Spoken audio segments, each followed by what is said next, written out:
Welcome to our popular program, Political Arena. Political Arena is a program where we discuss political happenings in our country and other parts of the world. I'm John Glover. I'll be your anchorman on today's edition as usual. As someone said, it's a gathering of pastors. My guests today are all pastors. Maybe because of the nature of the topic, we want truthfulness in the topic. We shall be taking a look at, we shall be extraying Governor Sheriff OBOREVWORI'S 8 months in office. I don't want to look at today, so we need people that can really estray the government and set agenda for this administration. All right, with me we have Pastor Jeremiah Samson Yerimene is here with us. Pastor Jeremiah Samson Yerimene is the National Coordinator, Chief Favour Izoukumor, Political Vanguard. You're welcome to our program. Thank you, sir. Also next to him is the National Secretary of Chief Favour Izoukumor, Political Vanguard, that is Pastor Praise Dobra. Pastor Praise Dobra, you're welcome to our program. Thank you. Good morning, Delta. We also have with us Pastor Vincent Udume Odogbo. Pastor Vincent Udume Odogbo is our public affairs analyst. You're welcome to our show. Thank you very much. He's also the National Coordinator of Sheriff Call Center during the election. You're welcome to our program. Thank you so very much. All right. So now that we have constituted the House, but very quickly, viewers, let me just inform you that tomorrow, Saturday, 3rd of February, there shall be 2 rerun elections in Delta State. 2 houses of assembly rerun elections. We have the Brotu constituency 1 rerun election in certain units in wards 4 and 11, and that rerun election is going to be between Super Forteta of the People's Democratic Party and Anthony Alakpala of the All Progressive Congress. And also in Ethiopia West constituency, there shall be also a rerun election in 39 units in wards 1, 2, 6, 7, and 8, and that rerun election is going to be between APC Blessing Achoja and the PDP Christian Noba. It's going to be a rerun. Maybe before we go, we'll just touch it a little, but let's just go down to business, because our topic today is a serious business, estraying Governor Sheriff OBOREVWORI'S 8 months in office. All right. Let's first of all start with Pastor Jeremiah Samson Yerimene. How is your assessment of Governor OBOREVWORI'S administration, 8 months of in office? What's your assessment? All right. Thank you. Good morning, Deltans, and happy new month to our dear Governor, Right Honorable Elder Sheriff OBOREVWORI, and also to our leader, the Speaker of the Delta State House of Assembly, Right Honorable Momitimigo. Happy new month to you all. And talking about scoring our governor, right from the beginning, we know very well that our governor is going to do well, and he has done well. Deltans are happy. Delta State, everywhere they are celebrating. That is because we have a governor that is ready to work and that is working. And we are seeing it. When somebody is working, you are seeing the work all over. And that gives joy to the people. And you see that Delta State, we are celebrating. Women are celebrating. Youths are celebrating. Even children. So if you have to score him, what will be your score? And the ratio of 100%, I will score him 85%. 85%. Okay. Let's hear from Pastor Praise Dobra. I know that either of you are pastors, so you should be sincere in whatever score you are giving, because we're going to defend our score. Now, what's your score? Good morning, Delta. Once more, considering the duration in office and also the circumstances that Bedfeld is, let's say, is 8 months in office, the court cases, and then talking about the governor has worked. He has worked. We are not talking of 1, 2, 3, several court cases, too numerous to mention, and it's just coming out of cases. But yet, in all of it, there are policies that he has put in place that are working. And secondly, Governor Sheriff government is a continuity government, in the sense that is taking up, is continuing what the preceding governor left behind. You can see the construction of roads, completion of. So what's the assessment? So what's your I think your score? Let's give him 70 from my end. 70. Okay, Yes, this let's 85 give is him 70. Now, Pastor, you said to do your score. Because the last time you came here, I know why we brought you now. Because I'm going to tell you why. But first of all, let's hear your score now. Well, I have not changed the score I gave him in the first time. Okay. Within the first 7 months, it still remained 100%. 100%. Yes, because that's 100%, 100 over 100. yes. Okay. We are looking at we're measuring what he has done. Done in the last 8 We're months. not looking at the entire administration. Okay. Yeah, so far within this last months, if I would score him, I would score him 100% because my score is based on his policy trust, his policy documents. Okay, we're going to come to that because the reasons, one of the reasons why I brought you, the only regret is that Comrade Innocent is not here now. He said he wants to see tangible things on ground before he will believe the score, and we seen that Julius Vegas mobilized to site. Yes. I thought that one of the tangible That said he wanted, that's what he said he wanted to see. But maybe by next week we'll try to get him on set so that he will to give us his own score now that he has seen tangible things on ground. But you were part of that discussion that day, and you were assuring him that we're going to see something will happen in the next few days, and we have seen it happen. All right, now you scored the governor 85%, Pastor Jeremiah Yeremene. Now, what's the reason for scoring 85? Because 85% is huge. That's excellent. Yes, why I scored the governor 85% is that the governor, just 8 months in office, he has done a lot, and we are looking at the works he's doing, and from the works he's doing, you can attest that even after 4 years, he will not do less than what he's doing. He will do more. Like the more agenda, you expect more. When you talk about more, when you think the governor is done, you begin to see more things. So that is the reason why I score him 85%. He's going to do more, and the progress will continue. And by the time, this is just 8 months and things are happening. You can see contracting the best contractors to come and do flyover in Warri and Everon. That alone tells you that the governor meant well for Deltans, and is going to do well more. There are more areas, so many areas the governor has looked into, that the people are crying. He has listened to the voice of the people and is implementing policies that will help them in the long run. And that is why I score him 85%. All right, Pastor President, you scored him 70%. I know that you are from the Riverine. You are from the Riverine. Will you say the governor merits the 70% you gave to him, considering what he has done in the Riverine areas? Yes, considering, like I said earlier, the time frame, and then what has been achieved, and then secondly, the governor has proven continuity. In this year, I studied politics at the prestigious Delta State University of Bracca, and we learned that politics and governance should be continuity, and not just going there with your mind. We have a lot of projects where the outgoing governor would want to complete, but for the sake of time was unable to complete. The incoming should complete, but then the incoming will just come and keep those things aside and begin to bring his own policies. But this governor, our governor Sheriff, his government is continuity. You can see that every policy every work that is done is a continuation or a completion of what Governor Kowa laid on ground, on the foundation. This is not just because they were both from same party, but it's just a mindset. Maybe because he's also a politician, not just a grassroots politician, but a trained politician. So I think Deltans, we should be calm. More is coming. All right. Pastor, Pastor Vincent to the mother.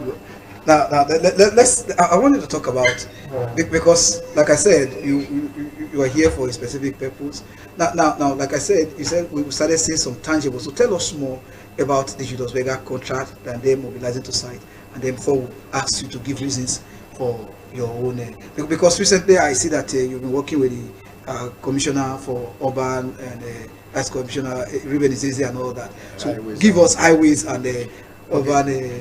That's why I said my 100% is still sacrosanct, because my marking scheme is based on the MORE agenda, which comprise of meaningful development.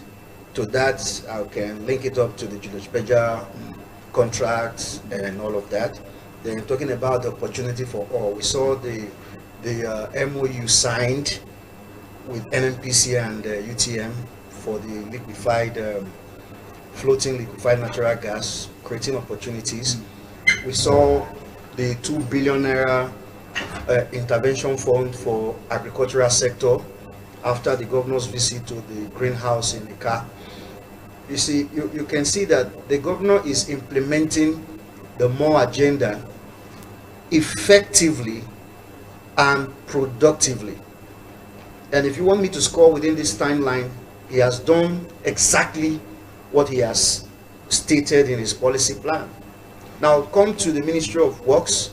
A lot of ongoing projects are receiving adequate funding and proper supervision to see that they are done to the Bill of Engineering measurements and evaluation, that the BOQs are executed as stated in the contractual terms. So a lot is going on.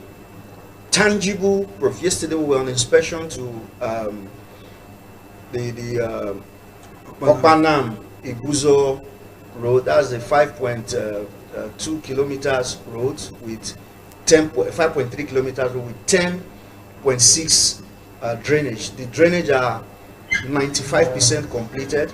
The box convex have already been done, and this is a massive project. And within the next 2 months or so, before mid-May, that project will be delivered. That's an ongoing project, receiving attention and funding. We were also at Oalero, where the CCEC, the Chinese company, is handling the drainage project. All the precast for the project have been done. It is just coupling with a little portion that is about 28% left. All of these are ongoing simultaneously. It shows a government that is committed to delivering on their promise, with special emphasis to quality and standard practice. We visited the site. I don't want to mention because the contractor is already correcting those things. The commissioner saw that what was on ground is not what was on the bill of quantity and the payment. He told him the governor cannot condone this, and the contractor saw it and removed that and replaced it. That means that Deltans will not only have more, but more value for their taxes and all of that. So when I say I give Right Honorable Sheriff Oborevwori 100%, it is not a political statement. It is a statement based on facts. What's on ground? All right, thank you very much. Now let's look at the area of health. Pastor Jeremiah Samson Yeremini, the area of health, what has the government done? Because we keep talking about road and all that. The area of health, healthcare. All right, thank you. On the area of health, the governor, recently, we are talking about, the government of Dr. Iweton Oduah and even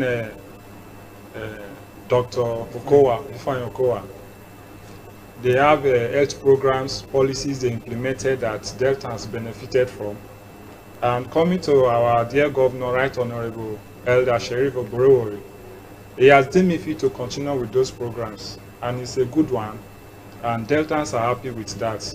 Like what Pastor Praise was saying, that it's a government of continuity. When every new governor or every new government, they want to implement new policies, But our governor decided to continue with these policies that are working here. They are working for Deltans. So what is the essence of bringing in new things? There is need for us to continue these policies, and that is why our governor has continued with those health policies. Pregnant mothers, children under 5, and so many other benefits, health policies that the governor has implemented, and Deltas are benefiting from it. So on the area of health, you know, when you are not healthy, you cannot achieve success. And that is why every meaningful government will focus on health. And that is the basic thing. When you talk about development, health is the major thing in development. You cannot develop an area where there is no proper health care. Even the workers, everybody need to be healthy to work. And that is why our governors focus on the health sector, so that we will live healthy. And I will give you kudos for that. All right, thank you very much, Pastor Praise. Let's look at you are youth. Let's look at the area. What has the governor done in the area of youth development? All right, thank you very much. The government of Right Honorable Sheriff Oborevwori is youth o'clock, and it's evidenced everywhere. I mean, look at the board of the appointments. About 95% of the appointees were youth. I mean, even I know it's not the governor that appointed, I mean, the speaker, but then it's also youth. The speaker of the Delta State House of Assembly, Right Honorable Dennis Motimingo, is a youth. And then look at the special advisors, the first 20 essays, aides that we appointed. A youth. Look at the senior special advisor to the governor on the media. Just I think about 31 years old or so, he's a youth. And so I think the governor seized the opportunity. I think, let me derail a bit. The last election was characterized by, I think there was this notion of Peter Obi and the youth clamoring for a change and all of that by Peter Obi and all of that. I think the governor has seized the opportunity to bring the youth together to himself and make them know they can be part of governance. And before now, the youths were kept aside, I think, for thuggery and other antisocial vices when it comes to election period. But I would say as a youth that the government of Right Honorable Sheriff Oborevwori have been fair to the youth, even more than even the aged. So I want to say kudos, a big thank you to the government of Right Honorable Sheriff Oborevwori. Thank you for remembering the youth, and we are enjoying the ukudo. So the youth are enjoying the ukudo. We are enjoying the ukudo. Pastor, let's look at the area of infrastructure. You touched on the area of health a little, and then look at infrastructure. What has the governor done? Because I know that you are part of the inspection team of the Commissioner for Highways and Urban Roads. You've been part of the inspection. I also want you to tell us what is happening in this Julius Berger contract. What's the latest? Because we talked about the tangible, I was already saying the tangible, so let our viewers also know. Yeah, like I said in the last, my last appearance here, that engineering procedures have shifted. There have been quite a lot of innovation. There's what we understand now as what they call precast. They do majority of the work behind the scene and bring them to the site to couple, and that's what they've been doing. So from the day the MOU was signed and the ground breaking was done, Julius Berger went to work. But just like a pregnant woman, the day she conceived is not the day people will see the baby. It takes 9 months. So likewise, just I think early this week, they went to site and people saw that what has been said wasn't a fallacy, but a reality. The governor is determined and committed. He is not making his meaningful development plan is not a political slogan. It is actually a work plan that is being followed. In health, I think the other man talked about health, but health, for instance, last year, His Excellency gave a directive that 260 health sectors across the state be revamped and put to effective use. And these health centers, they cut across the 25 local government of the state, because a healthy society is a wealthy one. It's not just words, action plan. I cited the budget for 2024, and those projects were well captured and budgeted for. So the government is mashing words with actions. You know, the youth, I think the Commissioner for Youth had a meeting with some other partners to see how they can, you know, transform the youth population of Delta State into an economically viable youth by imparting them with economic creative skills and stuff like that. So every sector of this government is working, except for the infractions that happen within the Ministry of Yes, Agriculture. yes, I'm coming to And that. you saw how the governor Reacted. took decisive decision, showing leadership at all levels, at all fronts. He did what was expected, and I commend him for that. What does that signify? That we are here to serve Deltans with integrity. The governor is bent on delivering value. I keep emphasizing that. I had one-on-one conversation with him before the elections. You see a man who is passionate about Delta. You see a man who wants to leave a mark, who wants to write his name on the sand of time. I don't think the man came in because of money. He said, I don't need money. I just want to be I want to contribute my quota to Delta State. And since then, he has been taking pragmatic steps to ensure that everything within the plan. You saw that agricultural intervention. He went to see the green farm. Tell us about the green farm first. The greenhouse. The greenhouse. I think it's a Jewish concept and an initiative of the Jewish community on all year round production of crops for continuous food supply. You know, naturally crops grow in seasons, but the greenhouse brings in some plant genetic science into it to create the needed environment and the soil texture that can grow such crops all year round. For instance, I visited the greenhouse in Israel. That one, the land, the soil in Israel and the weather cannot produce berries, strawberries. So their professor, their plant science, genetics and professors went and studied the environment where strawberries are being grown and created that environment within the greenhouse. So Israel is one of the largest exporter of strawberry. So that technology is being exported to different countries, and Nigeria have adopted it. There are quite a lot of greenhouses everywhere. So what it means that if a particular farm settlement focuses on producing onion, they don't have to wait for when it is the season. They can produce onion all year round. Though it's quite capital intensive, but then it bridges the gap between the shortage of food supply. You know, Nigerian population is growing every day, and there needs to be a commensurate amount of food supply to mitigate whatever lack. And the governor saw that and cut in and immediately made the provision of 2 billion naira for that intervention. And there was an opera kind of allegation of corruption and all that in the Ministry of Agriculture. And Yeah, the governor responded immediately. immediately, because that act was enough to corrupt or, you know, water down the good intentions of his excellency. Because before now, a lot of politicians, when they see things like this, they tend to sweep it under the carpet.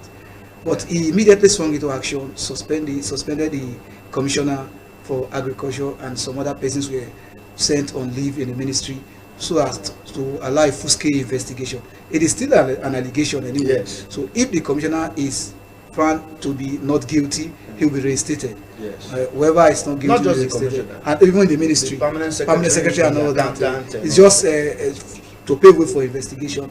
So anyone that is not culpable will be reinstated. Point of emphasis is the governor is not just an elder by appendation.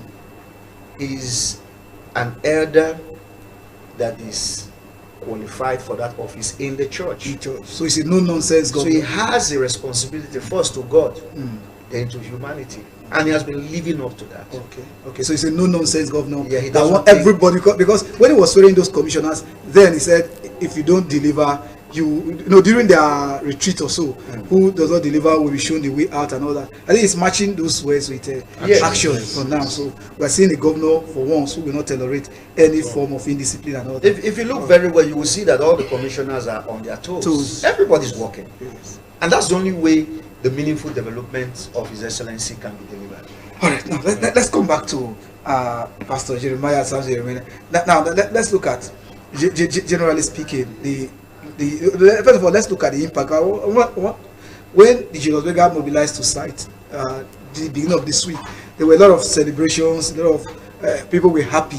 I want you to tell us what are some of the benefits of this particular project. All right.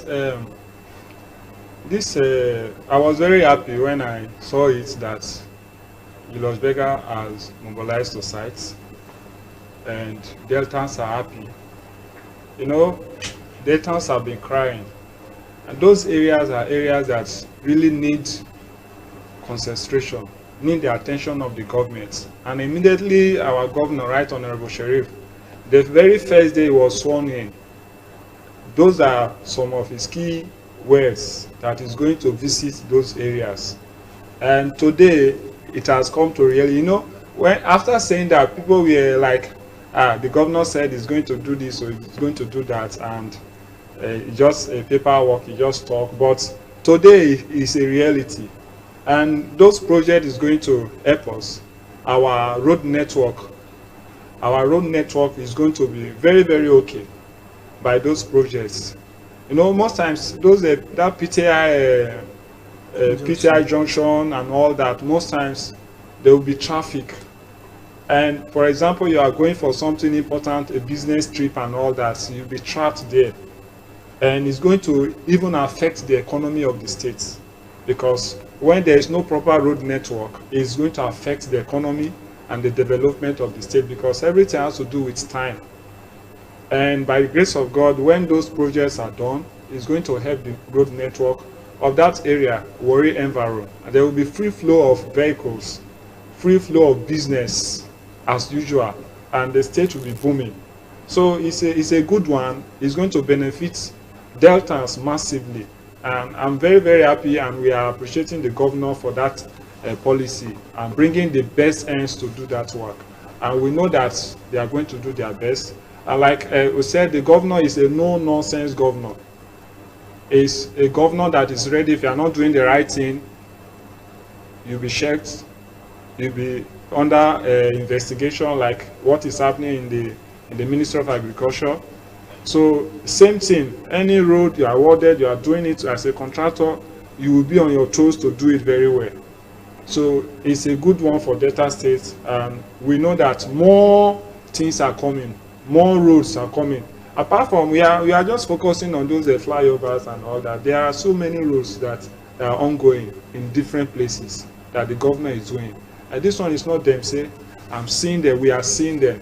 It's not that the governor or the media is and all that, they are trying to, you know, influence people, they are trying to tell people that the governor is doing this and all that. This one, everybody, they are seeing the work that the governor is doing. They are seeing the roads, Julius Berger has come to sites, they are seeing the work, and that is why everybody is happy. So it's not just paperwork, it's work going on practically, and it's going to benefit us economically in the states. All right, thank you very much. Now let's look at the area of education. Pastor Praise Dobra. Yeah. On the area of education, I think one of the first things that the governor did, the leading university, Delta State University, Abraka, I think he has campus all over. There was a breakdown of tuition fee. The tuition fee was on the high side, but in assumption to office, there is a breakdown. And I think for some time now, the SOPADEC, this bursary for students in oil producing areas was in a clamor. But yes, but it is clear, and the governor and the people in charge of that ministry have agreed, and registration will still start for people that are people that are eligible in those units to benefit from those bursaries and even what is it called, scholarships and all of that. So within 8 months, he has achieved a great feat in the educational sector, although people are still clamoring that the tuition fee, the reduction is not enough, and more should be done concerning it. He has promised, and tuition fees are on a low side to some extent, and from his words and everything we have been saying here, he has matched his words with action. And we believe he also promised via the Commissioner of Education that they are working on bringing down the cost of tuition fee in Delta State. And I think with that, we are good to go. The governor is working on it. Thank you. All right, Pastor Odogbo, education, the area of education. On education, it is a priority within the more agenda, and we can see the budgetary provision for education this year is quite impressive, and I think that signposts the interests of His Excellency for education. And I am very sure that when the budget is fully implemented, our educational sector will be better for it. In the UNIDEL and the Denis Osadebo universities, a lot of projects are going on to make learning environment conducive for the student. In December, the governor commissioned quite a number of projects. In November, commissioned a lot of projects in the Denis Osadebe University, and I think we also went on project supervision in the engineering faculty in Owalero, you know, to see what is being done. The simulation labs are well equipped with the necessary machines and all of that. The hostels are built, the lecture theaters, they have the 250, the 500, the 750. All of these are infrastructures to support quality education in the state. And I think the University of Science and Technology in Ozoro is also receiving attention as well. And let's see what happens with the budget, because for what I cited in the budget this year, there's still provision for improving the education sector. The governor is on course. Okay. In addition to that, 8 months in office, our governor, like what Pastor Praise was saying, is a youth o'clock governor. He has employed 3,000 youths into the education sector, fixing existing vacancies. 8,000 youths, just 8 months in office. 3,000 youths has been employed into the education sector. That tells you that the governor meant well. So by 1 year, 2 years, 3 years, 4 years, you will see the number of youths and others that will be employed in the education sector. Why somebody will employ 3,000 youths in 8 months? That is to tell you how important education is to him in his government. And when you have a quality education, you have a quality state. And that is why the governor just come up with that idea, okay, I need to fix this thing now, because without a good education, we cannot really achieve meaningful development. So immediately he just employed 3,000 youths, fixing existing vacancies to the riverine area. And I will want to thank the governor For many of the schools in the riverine area, they lack teachers. They were crying for teachers, and the governor just heard the cry of the people and said, okay, let's do this. And immediately 3,000 was given. They were employed, immediately given employment letter, and deployed to their various centers to go and start teaching non-teaching staffs and teaching staffs. So it's a kudos to the governor in the education sector, and more policies, educational policies are yet to be implemented that are in the budget, and we know very well that when they are implemented, it's going to be of benefit to Deltans as a whole when you talk about education. So thank you, Right Honorable Sheriff Oborevwori, for your initiative in education sector. All right, thank you very much. Now Pastor Praise, Dobra. Now you are from the riverine. Now, will you see, as somebody that is from the riverine, that the SOPADEC, which is an interventionist agency, in the last 8 months, have been able to touch the life of the people in the riverine? All right, thank you very much. The SOPADEC, in the last 8 months, I think they just did the appointments, and let's say we are still giving them a few time to put the house in order. And everything that is being done, I think, is propelled from the state level. But then the SOPADEC, at its existence at the onset, was not what it is now. The SOPADEC was viable. The SOPADEC was equal to their words initially, but it became clumsy at some stage. But I feel, and I'm seeing that the heat that is coming from the governor will ignite some heat, some fire in them. The SOPADEC had some projects in the river, some completed, some yet to be completed. And the question is, what is impeding this project? What's making them stand still? What's making them stand still? We'll label it on maybe bad governance, corruption. Some people will say the money or the funds that were allocated to the projects were siphoned and all of that. But that's in the past now. That's in the past. Okay. But the last 8 months, how now, has been their for the last 8 months, like I said initially, let's give them time. Okay. Let's give them time. I can't really score them because on assumption into office, I think the governor looked into the SOPADEC, constituted commissioners, board of directors, and other officials. And I think they are he still inherited working. the board. He inherited the board of the SOPADEC. Yes, he inherited the yes, board. yes. But let's just hope that within the next few months, they are still in the planning stage and all that and all that.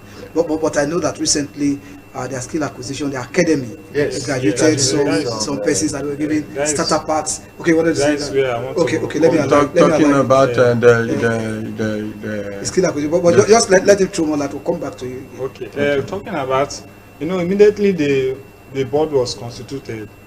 Governor Sheriff Oborevwori government is continuity, and they graduated some set of students in the SOPADEC Skill Academy. And the kind of equipment given to them, it amazed me. As starter packs. As starter packs.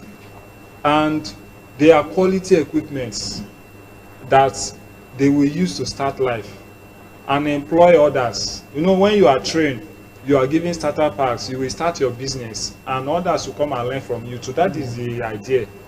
From there, you are creating job opportunity for others too. You have become a job creator. That is the idea behind the SOPADEC Skill Academy. You are being trained, go and train others. And through there, even the past governor, Dr. Ifeanyi Okowa, he really tried for Deltans with those programs, YAGEB, RISA, STEP, and all that. There are some of those trainees that they will bring back to the system to come and train others again. You can see the circle trying to eradicate poverty from Delta State. And this governor has continued with it. So immediately they entered office, they graduated those set of students and they were given starter packs. in different sector, fashion design, catering, welding and fabrication, hairdressing, in so many areas, and all of them were given starter packs to go and start. You know, when you train somebody and you are not, the person is not given anything to start, the person will still go back. I think in a nutshell, in the area of YouTube, you want to say something? Yes, point of emphasis on this issue of the SOPADEC. Permit me to say, when you give somebody something, if you give me 1,000 naira, go and give to somebody over there, and whether I will give the person or not, you don't care to know. Will also, maybe you have given your word. I'm giving Pastor Praise money to come and give to you, and then Pastor Praise did not deliver the money, and you did not care to find out. The SOPADEC over the years, the reason why I said let's leave the governor to handle some of these issues. Some people have benefited, like what Pastor Samson said. I've benefited this thing once, 2, 3 times. I was there when these things were given at the head office here. As the same people benefiting from the same thing, the same equipment, again and again.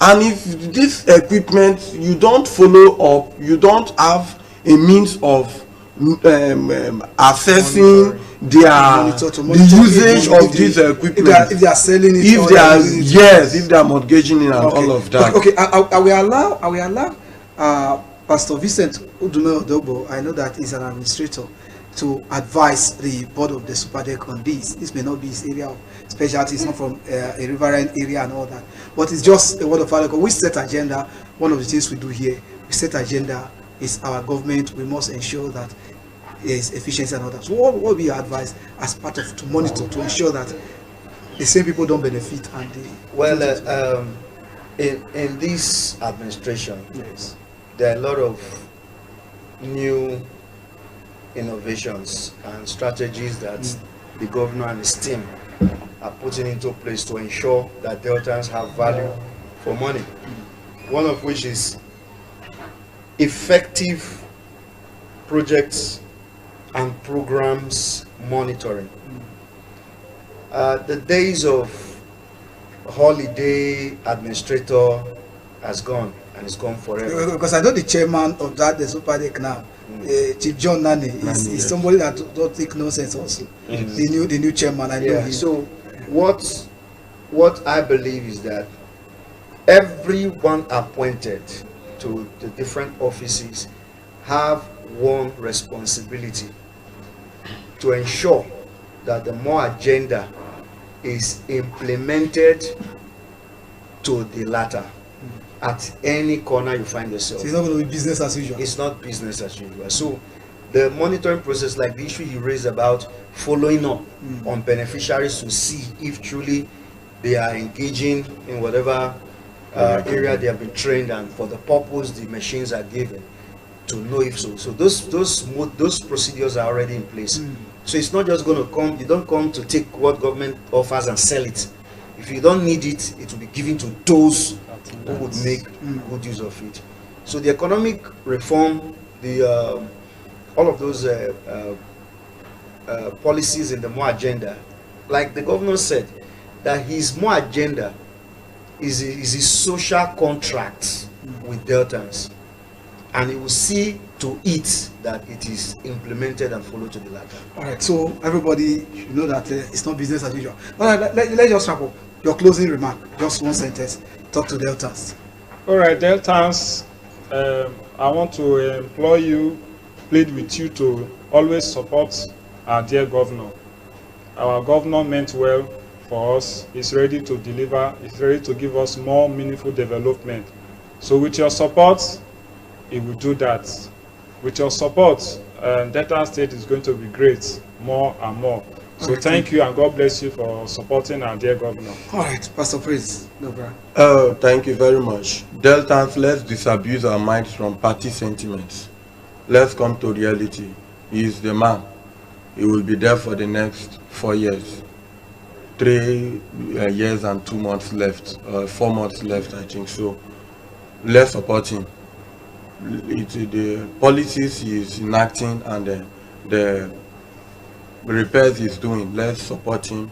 Let's give him let's put our hands behind him. Let's stand behind the queue. I think Delta will be great again. All right, thank you very much, Pastor Odobo. Well, I am patriotic in my disposition. Every Deltan has a role to play in building the state. So be a builder wherever you find yourself. See something, say something, ensure that you are part of the building team of this great Delta state. All right, thank you very much. I think that's all we can take for today's edition.